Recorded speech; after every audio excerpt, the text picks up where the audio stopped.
और चलिए मेहमानों से आपको रूबरू करा देते हैं। विजय खेरा भारतीय जनता पार्टी के नेता आपसे कुछ ही देर में हमारे साथ होंगे, उनका बहुत स्वागत है। रविंद्र सिंह प्रवक्ता समाजवादी पार्टी हमारे साथ हैं, रविंद्र जी आपका बहुत स्वागत। डॉक्टर राहुल राजभर प्रवक्ता कांग्रेस हमारे साथ हैं, राहुल भाई का बहुत स्वागत है। निरंजन पोद्दार जी हमारे साथ राजनीतिक विश्लेषक हैं, निरंजन जी आपका भी बहुत स्वागत है। निरंजन पोद्दार जी, विपक्ष कह रहा है कि सरकार डर गई है और डर का आलम यह है कि फैसले भी गलत लिए जा रहे हैं, जिनको फिर वापस लिया जा रहा है उन फैसलों को, और कुर्सी की लड़ाई में जनता का अहित हो रहा है। गिलास के अंदर पानी की स्थिति वही है। अब उसका दृष्टिकोण ये है कि आप उसको आधा खाली देखना चाहेंगे या आप उसको आधा भरा देखना चाहेंगे। अगर उसको आप आधा भरा बोलते हैं तो मेरे हिसाब से उस समय भी आप सही बोलते हैं, और अगर आधा खाली बोलते हैं तो भी आप सही बोलते हैं। फर्क पड़ता है आपके दृष्टिकोण का। जिस तरीके से कह रहे हैं कि सरकार डर गई है, मुझे एक बात बताइए, अगर सरकार डर जाती है तो आप कहते हैं कि सरकार डर गई, और सरकार नहीं डरती है तो आप कहते हैं सरकार असंवेदनशील है, सरकार संवेदनशील नहीं है, किसी की सुनती नहीं है, कि किसी को कुछ मानती नहीं है, तानाशाही सरकार होगी। तो दोनों चीजों के अंदर देखिए, आप विपक्ष हैं, विपक्ष का काम होता है सरकार के ऊपर वार प्रतिवार करना, लेकिन वास्तविकता यह है कि जिस तरीके से उत्तर प्रदेश के अंदर अभी जो चुनाव परिणाम आए 2024 के, उसके बाद में निश्चित रूप से आप ये समझ लीजिए सरकार थोड़ी ज्यादा संवेदनशील हुई है।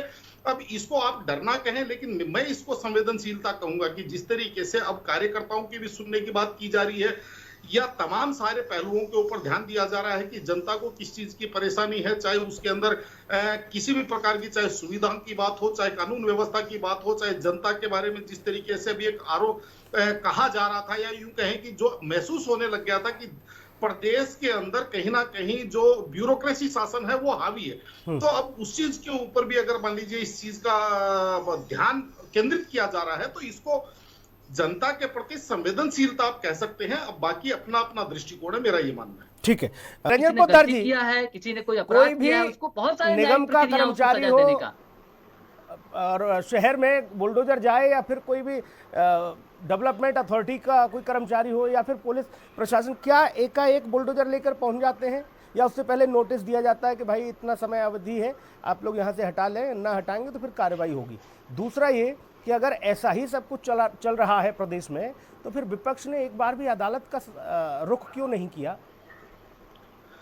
देखिए सुनील जी, अगर बुलडोजर की बात करें तो 2022 का जो चुनाव था, मेरे हिसाब से उस चुनाव के अंदर सबसे बड़ा मुद्दा बुलडोजर का था, चाहे वो पक्ष की तरफ से हो चाहे विपक्ष की तरफ से हो। आपने देखा होगा कि तमाम रैलियों के अंदर योगी आदित्यनाथ जी के बुलडोजर ले लेकर के और स्वागत के लिए भी कार्यकर्ता पहुंच रहे थे, और एक बड़ा मुद्दा बनाया गया था। तो कहीं ना कहीं उसके बाद में अगर जनता ने 260 सीटें देकर के इनको दोबारा से स्थापित किया, तो इसका मतलब उस बुलडोजर पे जनता ने मोहर लगाई। लेकिन यहाँ पे इतना भी मैं कह सकता हूं, या ये इतना भी कहना अति आवश्यक है सुनील जी, कि उसके बाद में जिस तरीके से उसका दुरुपयोग होता है, उसको कहीं ना कहीं कंडेम करना चाहिए, या सरकार को उस चीज के ऊपर भी थोड़ा सा मेरे हिसाब से मॉनिटरिंग, थोड़ा सा नहीं बहुत ज्यादा मॉनिटरिंग उसकी आवश्यकता है। क्योंकि उसके बाद में कई बार क्या होता है कि जो वास्तव में पीड़ित है, पीड़ित के ऊपर भी प्रशासन, क्योंकि जो प्रशासन होता है वो निरंकुश जब होता है तो वो किसी के ऊपर भी कुछ भी कार्रवाई करने के लिए आतुर हो जाता है। लेकिन